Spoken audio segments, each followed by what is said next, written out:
Greetings, humans. You have entered the Command Zone, your destination for all aspects of Elder Dragon Highlander. Enjoy your stay. Da-dun. Da-dun. Da-dun. Da-dun.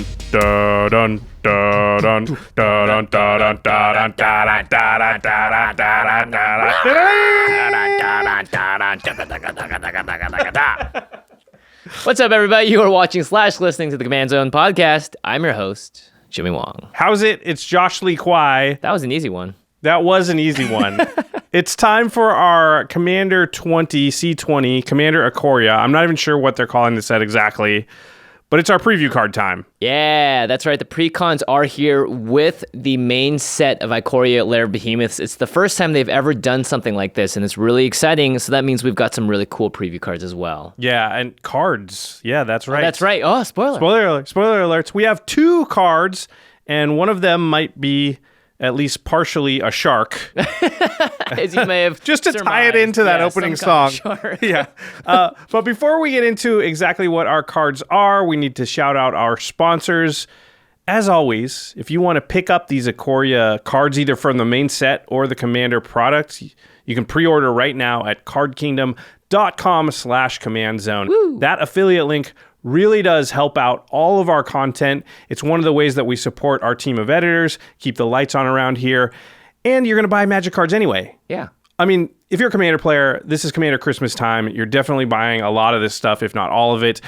If you just use our affiliate link, when you do that, you're simultaneously supporting, you know, the content that you clearly like, hopefully, because you're watching it right now. So we do appreciate everybody that does that. Yeah, it's super simple. Just type in the link and you're there.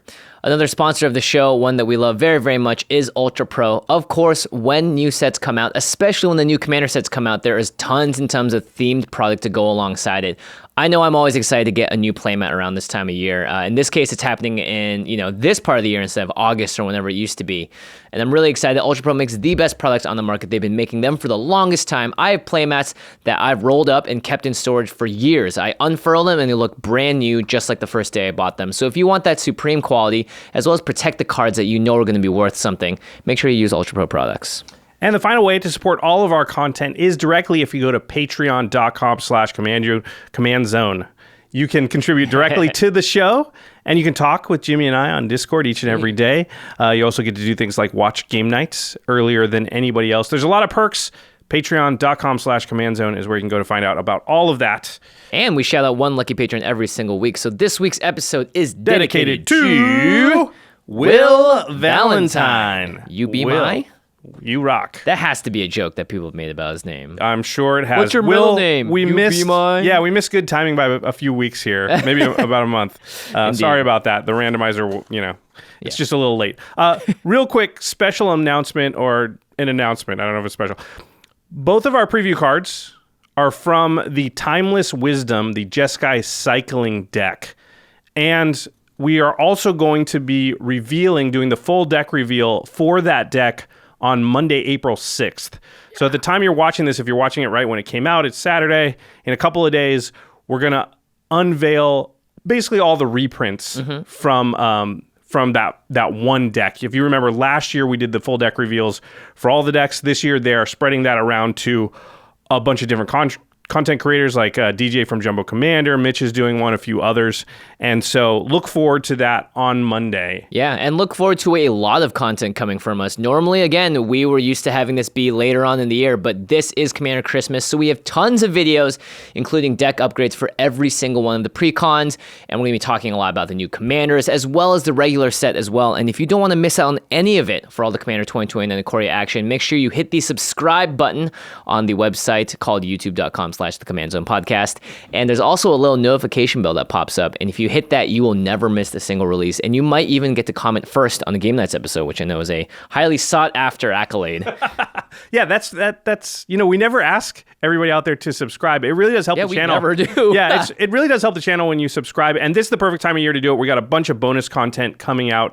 We're going to cover this product from every angle. We're going to talk about all the cards plus the main set. You really don't want to miss out on any of that stuff. So hit that subscribe button. Okay, we know you're all here for the preview cards. So without further ado, let's Let's read the 2 cards. They are the partners with commanders that are coming in this deck. So, Jimmy. First up. Yep. We have Brallin, Sky Shark Rider. He's 3 and a red for a legendary creature, human shaman 3/3. He partners with Shabraz, the Sky Shark. We'll read that in a second here. So when this creature enters the battlefield, Brallin, a target player may put Shabraz into their hand from their library and then shuffle. Whenever you discard a card, put a +1/+1 counter on Brallin, Sky Shark Rider, and it deals 1 damage to each opponent. And you can pay red to give target shark, gains trample until end of turn. So Brallin, really interesting, wants you to discard cards and then gets bigger and pings opponents, and then incidentally can help out other sharks that you have. So if you want to run Shark Tribal in mono red. Or changelings, of course. Yeah. Well, it won't be mono red, though, because we know the partners with mechanic means that both of these cards will be able to start the game in your command zone. Yeah. So let me read Shabraz, the Sky Shark, hence the opening theme. Yeah. It's 3, a blue, and a white. So, of course, this is a Jeskai pairing. 3 a blue and a white, 5 mana total for a 3/3 legendary creature. It's a shark bird. Caca. Just going to let that one sit. Okay. Has flying, as birds do. Whenever as sharks do. Yeah.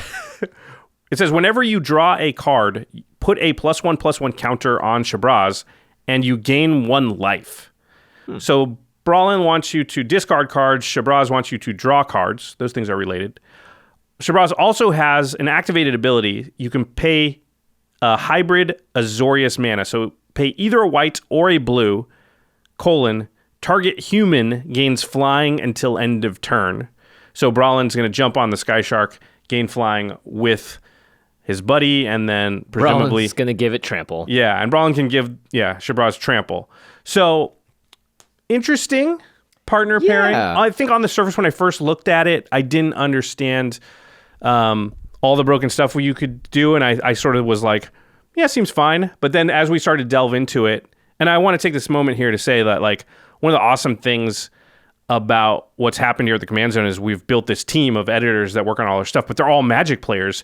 So one of the things we do, because obviously we have these preview cards and we're looking at them, the world doesn't know about these yet. So we don't have EDH Rec to go to and be we don't have online Reddit. Resources, Reddit, Twitter, all that stuff. We don't have any way to sort of go. So we're just left to our own devices. Like, what can we think of for these cards? Which always makes me nervous because I'm like, we're going to miss something obvious. And then by the time the video comes out, immediately on Reddit, everyone's going to have solved this and we won't have thought of the most obvious thing. And so one thing that's awesome is we have the whole team back there to help us out. I'm not saying we won't miss anything obvious now. We'll definitely still miss something, that's for sure. It just helps with the percentage chance that we are able to come up with a lot of the good stuff that can be done with these commanders. Yeah.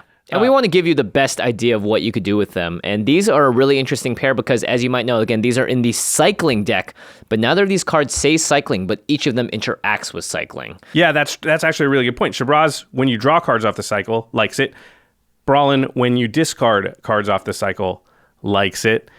Pretty cool that they work in that way, but they also don't cause you, when you take them out to make your own deck, to make a cycling deck. Yeah, which I was going to say, actually. I think by themselves, I think Shabraz is a card that you could run without having Brallin around because it gives humans flying, and there are a lot of decks that have a lot of humans in them, and it's also just a 5-mana 3/3 that's going to grow and gain you a lot of life. So that might be something that you're interested in your Azorius deck or decks with that color.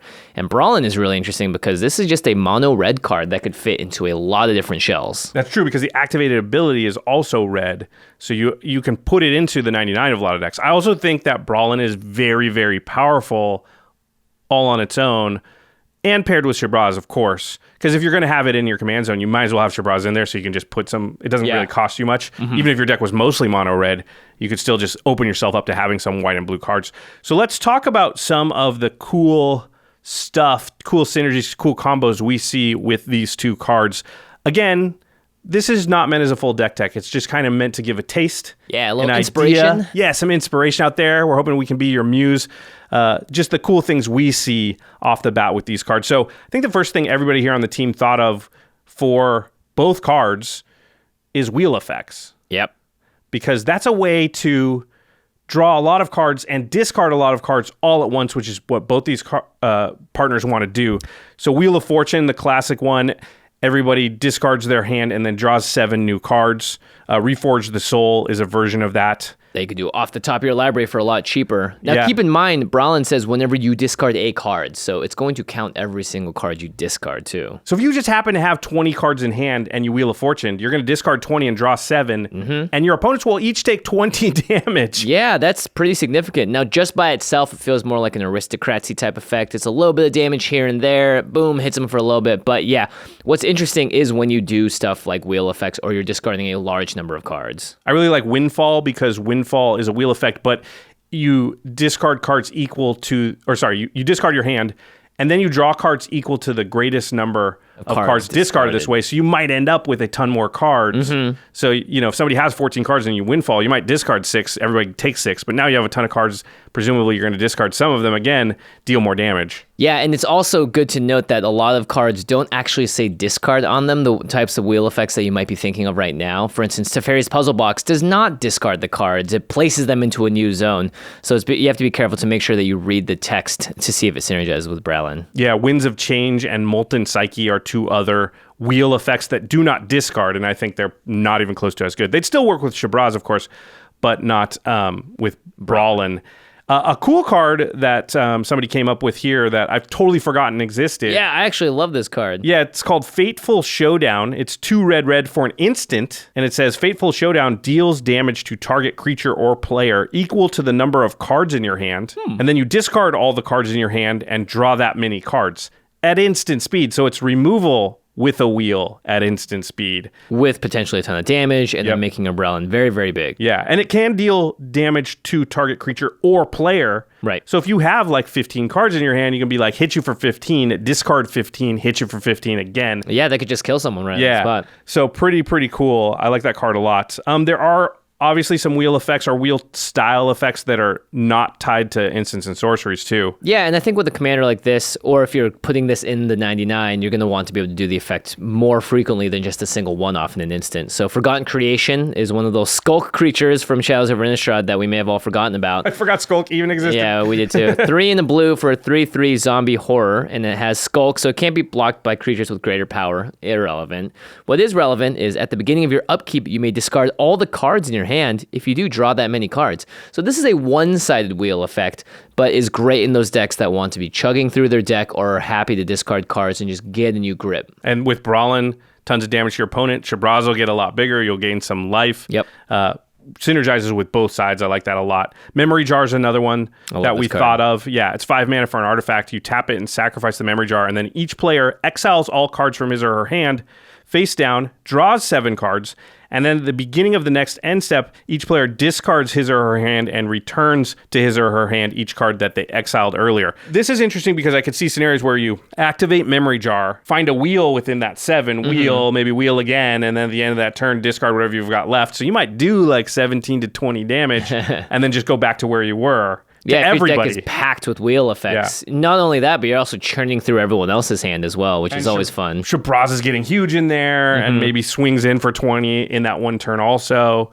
Yeah, that's a pretty cool one. I think Brallin can also go inside the 99 of like Nekusar decks because they're already wheeling a lot. Already discarding often because they just are drawing a ton of cards. And it just adds on to the effect of what Nekusar is trying to do, which is just kill people because, through incidental damage pretty much.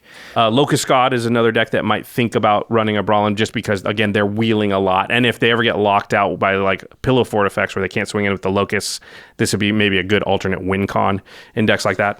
If not, you're just getting people down lower. And we've seen the effect that has had now over the time. We always say life is a resource, but life does not become a resource when you're a sub 20. Yeah, and you don't want to use it anymore. When everyone is at the point turn 7 or 8 where they're like, oh, I could just take you to 2 or take you to 3 life right now. And so Brallin definitely helps just expedite the game. And I think the types of decks that are windfalling often also would like to do that because people tend to not love it when that happens to their hand. Well, and they also have a lot of resources because if you're going to Wheel of Fortune a lot, they're going back up to 7. So you're getting their best punch every time. Yep. So Brallin, obviously, wheel effects are one way to discard cards, but there are just straight up cards that allow you to discard cards, sometimes for other effects, sometimes not. So that could be very powerful with Brallin. The first one I think that came to mind for most of us was Mind Over Matter. It's 2 blue. So oh boy. 2 and 4 blue. Difficult to cast, but it's a very powerful enchantment that says choose and discard a card. and then you tap or untap target artifact, creature, or land. So all the cards in your hand become twiddles, basically. You're able to tap or untap other opponents' things. This could be a situation where you have a lot of cards in your hand. You're dealing damage to everybody with Brallin, and you're also controlling things like tapping down scary stuff. Tapping down lands on upkeeps is something you can do, that kind of thing. Yeah, that's actually really exciting because you just get to do this at instant speed on someone's upkeep after they untap. It can really help lock down that one creature with Annihilator. And if you're doing incidental damage, and again, this deck, if you are running Brallin as a commander, you want to be discarding cards. So hopefully those are cards with flashback or other ways to get them back from the graveyard. And Mind Over Matter, of course, a classic combo piece with a lot of different things. So a lot of times you're untapping your own thing. But Brallin could be a way that all that wheel spinning actually ends up killing your opponents, because while you're doing that, you're discarding cards and dealing damage. So that's cool. Okay, yeah. This might be the only time this card is playable. Yeah, this is one of the classically, worst cards ever list usually has this on there. Yeah, I think Sam from Ristic Studies did a very popular video just all about this card. It's one of those cards that everyone's just always kind of looking to try and use somehow because it's so bad on purpose that it seems like it would never be usable. Maybe it's usable with Brallin. Yeah, and Brallin, again, if you're thinking discard, usually red and black are the colors to go to. So this card is 1 with nothing. It's a black instant for just 1 black mana, and it says discard your hand. However, if your hand is 20 cards and you just play this, that's 20 damage to everyone. Yeah, that's pretty good. Obviously couldn't go in a Brallin and Shabraz deck, but maybe Brallin and... Brallin wouldn't be the commander, it would just be in the 99 of that deck. Yeah. I'm not sure what that deck looks like, but pretty cool to think about. There are some blue creatures that just have, sort of like Wild Mongrel, they have the ability for you to discard a card for some minimal effect. Yep. Yeah, so there's Aquamoeba and Cephalid Ink Shrouder. Both of them you can discard a card, and the Ink Shrouder kind of gets Shroud or Hexproof or something, and the... Aquamoeba, you just switch power and toughness. That doesn't matter. These would just be maybe in a deck with Brallin just as a way to dump your hand if you had to just be able to kill somebody in instant speed. I mean, if you ever have 6, 7 cards in hand and somebody's at lower than that life, you just have them. You just have them by the throat, right? Like, anytime they do anything, they go to do something, you kill them in response and disappear whatever they were doing from the stack. Those are the types of, and you don't really want to discard 5 cards for no value, but in that case, you might do it. And the threat of doing it causes them to have to attack the other opponents and things like that. Listen to what you say, basically. Yeah, it's interesting. It's funny because these kinds of decks you were just talking about, just discard cards all the time. Well, you're going to need to find some way to draw cards as well, right? Yeah, I did want to say really quickly here when we were talking about the discard outlet that you might not need a discard outlet in a Brallin deck because there's a discard phase. You just go past turn. Yeah, so if you ever got up to enough cards that you could kill everybody, you just go, I go to my end step, I go to cleanup, I have 27 cards in my hand, I'll discard 20. That's a discard outlet all by itself. Unless someone is at 27. Yeah, then you're going to need that extra little boost over the top. Also, there's things like Enter the Infinite that put your entire deck in your hand. But they also, most cards like that sort of say, you also have no maximum hand size. So then you're like, okay, but in that case, I play Aquamoeba and discard everything to it. And that could be a win condition in a Brallin deck or one way that it could win. That's sort of one of those things that almost feels like a CEDH combo, which is just like, I'm going to activate this thing close to 50 times. And the activation in this case is discarding a card. I mean, a lot of combos will happen if you cast Enter the Infinite, I suppose. Yeah, I guess so. Well, you're going infinite, right? Talking about going infinite, so we'll go on to your next point here, which is there are a bunch of draw card combos out there. So I think obviously most of those will work. Anything that lets you draw infinite or as many cards as you feel like. Right. So Dramatic Reversal and Isochron Scepter. And if you have Sense's Divining Top, that's a classic draw my entire deck scenario, have infinite mana.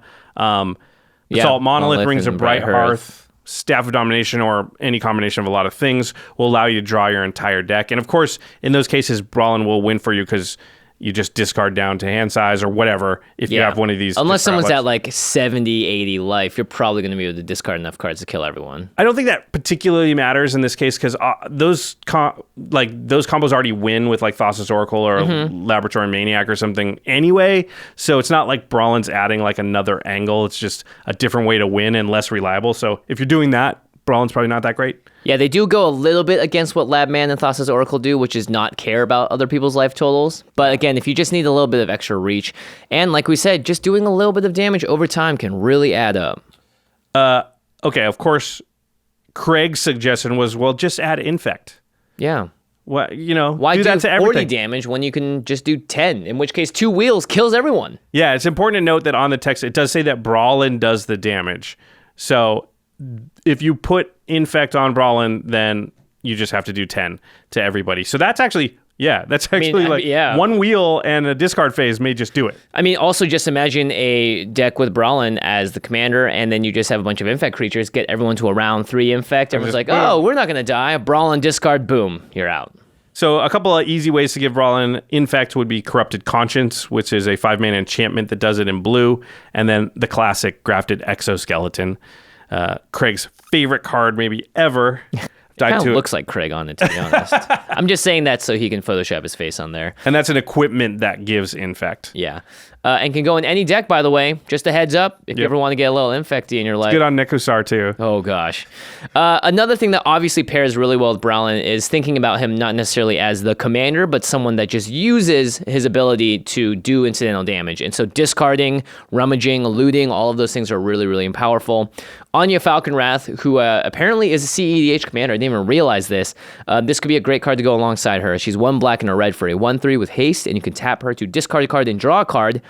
And then whenever you discard a card, if it has madness, untap Anya Falconwrath. But now you can rummage with her again. And keep going and going. And then boom, if Brallin's out there, then every single time, and I'm guessing this is how the EDH deck works, is you just are constantly untapping Anya and using her a bunch. The interesting thing about Anya is it doesn't care if you cast the madness card. It just cares if the card has madness. So if you have enough madness cards, if you had Anya and Brallin out, you could just be like, tap. Discard madness, untap her, tap, discard madness, untap her. And if you didn't get a glut of lands, then you might be able to just roll off and do 20 damage in one turn. Yeah. And that could be like turn 4, because that's the turn you cast Brallin. Yeah, that's true. So, and like Anya refills her own hand and untaps herself. So that is a very potential combo there. Yeah. So I think Smuggler's Copter is another sort of different way to go about this and could go in the Brallin and Shabraz deck and does work with both ends, which is just a, what's it, not equipment? Vehicle. It's a vehicle, yeah. I knew there was a word.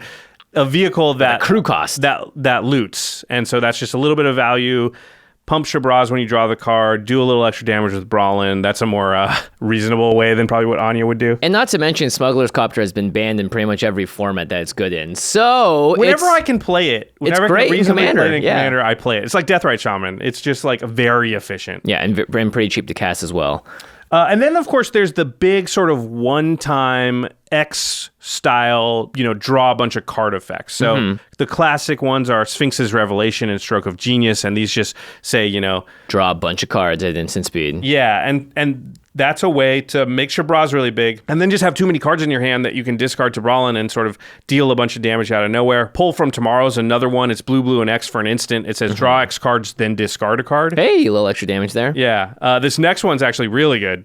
Yeah, read the runes. X in the blue for an instant to draw X cards, and then for each card drawn this way, discard a card unless you sacrifice a permanent. So you could draw 10 cards and then sacrifice no permanents and discard 10 cards. Yep. And maybe you sacrifice 2 or 3 permanents just to keep a couple of those cards, but whatever X is, if you can make it really big, you could just kill everybody there. And you do get to look at the cards before choosing to sacrifice the permanents too, so you get to actually have a little more control there. But it might just be like, I'll just do this for 30 and get everybody for 30 and just win. Here's the thing though, don't forget that when you draw cards or discard them, both these creatures are growing in size and they both can give each other very relevant keywords. Shabraz gives Brallin flying and Brallin gives Shabraz trample. So those are both ways to get an extra damage. You don't even need to do 30. Yeah, that's right. You do 20, each of them get 20 power bigger, and now you can just one crack at someone. Yeah. And I think it's important to remember that, and that's why we only talk about the instant speed X draw spells. There are sorcery speed ones like Brain Geyser and things like that, which I think are way worse. Because imagine I swing in with Shabraz. No blocks. How do you block it? Because if you block and in response I go like, okay, then I'm going to Sphinx's Revelation for 7 and give it trample.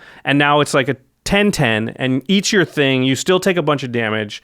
And so it turns your draw spells into also combat tricks, which I think is very powerful. So that's pretty cool. The deck is, I think, a bit susceptible to just straight removal, so that's something you have to be wary of. But either way, still pretty powerful if you can get it going. I mean, you're in blue and white, so you're going to have a lot of ways to protect your creatures if you want to. I think they'll be also scared to go to remove it because Fairies protection. Yeah, or just counterspell, right? Swan Song. Geez, do I really want to walk into that? Yeah. So I think it puts your opponent in a pretty tough spot.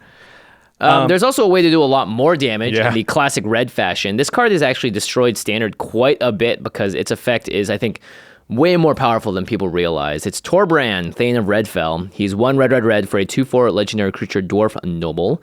And he says, if a red source you control will deal damage to an opponent or a permanent an opponent controls, it deals that much damage plus 2 instead. So 3 damage per card discarded. That is not hard to kill someone with. You discard 7 cards with the Wheel of Fortune, you're doing 21 damage to everyone at the table.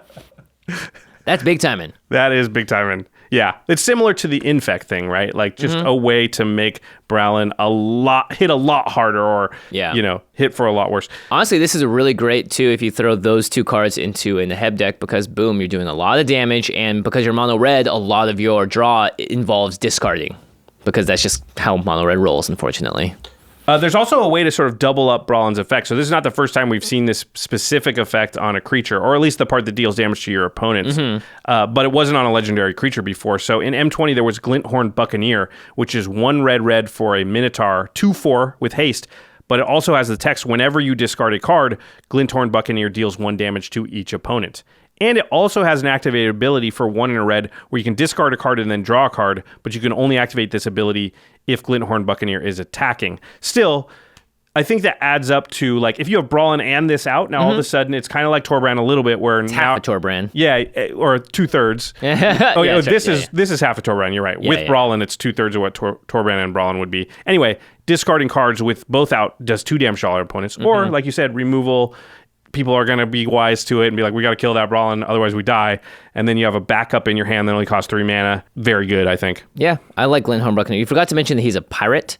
And I think that's very relevant because Brallin is like a sky pirate on a shark. So I would assume they would get along. That's true. There's a shark involved, so it must be piratey. They're probably in some looking way. at him going like, oh my good That's what we want to be. He's on a pirate. We're on this like rickety ship. My God. He's on a shark. Yeah. There's one more card I couldn't stop thinking about for Brallin, and you can't play it in a Brallin and Shabraz deck, obviously, because it's mono black, but it's Necropotence. Yes. So Necropotence, you still discard cards to Necropotence. You can pay 1 life and basically draw a card. There's a lot more text than that, but that's basically what ends up happening. And then you still go to your cleanup phase, and you still discard cards. And those cards do hit the graveyard before they get exiled. Yeah, they say exile card from your graveyard when you discard it. So it means it hits the graveyard and then gets exiled. So that's a very easy way to just look around and be like, wait a minute. Everybody's at 35 and I'm at 37? Okay, I'll draw 35 cards. Yep. And then just boom, go to my discard phase and kill everybody. So you can't have Necropotence, obviously, in the Brallin and Shabraz deck, like I said. And so Craig and I got to talking, and we're like, is it worth it then to run like Steel Enchantment or like Clever Impersonator, just in case somebody plays a Necropotence so you can take it or use it? Yeah, I do think Clever Impersonator is one of my favorite creatures to play. And they have made a lot of like copy enchantment. There's copy enchantment cards too. Yeah. So in general, I mean, if you're running a mono red deck, you don't have access to that stuff. But now that you have these other colors, you still don't get any green or black, and those do have some of the best enchantments in the game. Yeah. So yeah, that's something to think about. Jimmy, you had an interesting little section here about, well, if I'm already making my opponent's discard. Yeah. May as well just discard yourself as well. There have been a lot of discard decks made in the past. I think Brallin just goes very well in those decks because usually when you discard, or there are cards that make everyone discard, you're obviously going to benefit from that. So Sour of Insanity, which is a card designed by Gavin Verhey, by the way. It's a 6 mana 6/4 demon, and it's not, so you can't use this with Shabraz, but it just says at the beginning of each end step, each player discards his or her hand. So that's going to affect everyone from being able to stop you from what you're doing, but also get rid of a lot of cards. There's a card called Mind Slicer that's 2 black. When it's put into a graveyard from play, each player discards their hand. And then there's cards like Geth's Grimoire, which go very well in these discard decks. It's a 4-mana artifact. Whenever an opponent discards a card from their hand, you may draw a card. Great with wheels. And now if you're having everyone discard 20 across the table, you're drawing 20 cards. And they have 0. And then you go to your next end step, and your Sour of Insanity has you discard every card. So I think that's sort of a way to get Brallin into a discard shell type deck and do a lot of damage with him that way. And, Shabraz can get in on the mix here and helping you draw cards. So Shabraz, we've been talking mostly about Brallin here and that discard thing. And I do think a deck with these two at the helm will lean towards relying on Brallin's effect. Yeah. To sort of like, that's the main plan of the deck. But Shabraz has some interesting text that I think can help with that plan. So the main part is whenever you draw a card, you put a 1/1 counter on Shabraz and you gain 1 life. There are cards that let you draw more cards off of gaining life, which means when I draw a card, I gain a life. And then if I have Drogskull Reaver out, which is 5, a white and a blue for a 3/5, flying double strike lifelink spirit, but also says whenever you gain life, draw a card. Ooh, triggers on the stack. Shabraz loves that. Yeah, so boom, life gain, triggers, Drogskull Reaver, draw a card. Shabraz gets a 1/1 counter, I gain a life. That's life gain. Drogskull Reaver draws me a card that puts 1/1 counter. Now, the problem with this is neither of these are a May ability. So you will die to this effect. However, you're in white, assuming you have a Swords to Plowshares or a Path to Exile in your deck. Or just an Aquamoeba, right? Yeah. Because the triggers are all going to hit the stack before you mill out. You just discard all the cards. So Aquamoeba and Brallin does his thing. Yeah, you kill everybody before you draw that last card or whatever. Yeah. Or Path to Exile your Shabraz or your Drogskull Reaver at the right time when you're like, I've got plenty of cards now, I'm going to win. Swords to Plowshare, exile it and draw more cards. Yeah, that's true. Get some life, yeah. The next one also draws cards off of land or off of gaining life. Well of Lost Dreams. It's a 4-mana artifact. Whenever you gain life, you may pay X, where X is less than or equal to the amount of life you gained if you do draw X cards. So draw Actually, a very card. powerful. Yeah, draw a card, gain a life, pay 1. Draw a card, gain a life, pay 1. Draw a card, gain a life, pay 1. A great rate to draw a card. And Shabraz is getting bigger every time, don't forget. So now you've got like a 12/12 flyer, just sort of incidentally, and you've got 20 cards in your hand to discard to Brallin. So this is a quick way to knock at least one player out the game and maybe everybody. Yeah, usually when you knock one player out of the game, everyone's going to start looking at you. But if you keep disrupting their hands, they're not going to be able to make plans. Another one is Dawn of Hope. So it's 1 and a white for an enchantment. Whenever you gain life, you may pay 2 if you do draw a card. So similar to Well of Lost Dreams, a little more expensive. And also you can pay 3 and a white and create a 1/1 white soldier with lifelink. You might do that sometimes, but probably not. Fun card to draft around, though, say that much. Here's an interesting one. I just came across it while looking for these other cards. It's called Confessor. Never heard of this card in my life. You can tell by the art that it's old. It's 1 white mana for a 1/1 creature cleric. It says whenever a player discards a card from his or her hand, you may gain 1 life. And so I figure if you got a lot of discard effects and that's a thing you're doing, you're going to gain a lot of life this way. And life could be a nice buffer to have just incidentally on it. You definitely need a life buffer based on what this deck is doing. You're wheeling your opponents and you're dealing them a bunch of damage, and then you're swinging in with big creatures. Those are 3 things that are going to make people look at you and go, hey, could you not? Yeah, I'm going to kill you now. Especially if you play Grafted Exoskeleton, then everyone's looking at you. You better have some extra life in that case. That's a really good point. All right, that's as far as we're going to go here. We're not going to do full deck decks, but that is kind of the directions that Jimmy and I and the team sort of the cool inspirations that we saw out there. So to the listeners, what do you think of Brallin and Shabraz? What cards did we miss? Did we maybe just completely not talk about some cards that you think are auto includes in the deck? Or how would you build a deck around these two? Maybe you would go in a totally different direction than what we're talking about here. Yeah, the plan is give Brallin to someone else with a card like Zedra as the commander, and then make them discard their hand, and you're doing damage to yourself, but you're also still doing damage to 2 other players. You protection Circle of Protection red. Okay, done. Oh my gosh, that's it. And then a bunch of wheels, so that you're actually saving one player's life. It's really giving them a gift in that case. If you want to pick up any cards that we mentioned today, or even pre-order these cards online, or the pre-con, which is really exciting, we can't wait to preview the whole thing for you guys soon. Make sure you check out cardkingdom.com/commandzone. That's our affiliate link. All you have to do is type it in and blam, you are on the website just like everyone else, and except this time, every purchase you make directly helps us and the show, and all of our content keeps on flowing because of your support. Yeah, and if you're going to get these cards for Commander 2020, Ikoria, Layer of Behemoths, and who out there isn't going to get something from this set? Come on, let's be real. You're going to want to keep them in really pristine condition. You want to make sure they stay near mint. The best way to do that, put them in a nice Eclipse sleeve. Any sleeve by UltraPro has the Eclipse technology now. Going to keep it very, very safe. Put them in a Satin Tower deck box. Make sure that your game pieces are kept in the best shape possible. And UltraPro really is the company we trust the most to do that. So again, by supporting UltraPro and Card Kingdom, you are supporting all of our content. Yeah, it's not to mention they always get the official art, and they always get to make those official playmats. Yeah, so all your stuff is themed and looks like it comes from the same world, which is really, really cool. All right, no end step on this episode because we have a billion of them this year. So we're just going to jump straight to cleanup. and we're discarding your taking damage for every person we mention right now. So our editing, graphics, and logistics team is Craig Blanchett, Ashlyn Rose, Lady Danger, Manson Lung, Josh Murphy, Jake Boss, Alfred Isaka, and Sam Waldo. You just took 2, 3, 4, 5, 6, 7, 8, 9, 8 damage. 8 damage. A lot of damage. 8 damage. I can't even count. Big shouts to our team. They're working really hard to bring you all this bonus content that we have already put out and that we've got coming up. Again, a ton of extra content surrounding these 2 set releases. This is biggest month. Yeah, this is Commander Christmas. So stay tuned. Hit that subscribe button. Hit that bell. Ding. And let's not forget to thank Geoffrey Palmer for the living card animations that begin and end all of our shows. That's another damage. Yep. That's another person. 9 We're damage. at 9. 9 infect. Oh, boy. We can't say, we can't say anyone else's name. Okay. So make sure you follow Geoffrey on Twitter at Living Cards MTG and check out our content. Subscribe to it, youtube.com/The Command Zone Podcast. We will see you the rest of the month with all of our content. Make sure you are subscribed to check it all out. Commander 2020 is going to be a good one. All right, and lastly, I'd like to thank... all right, never mind. I'm dying, Josh. Thanks for watching, everybody. And we'll see you next time. Peace.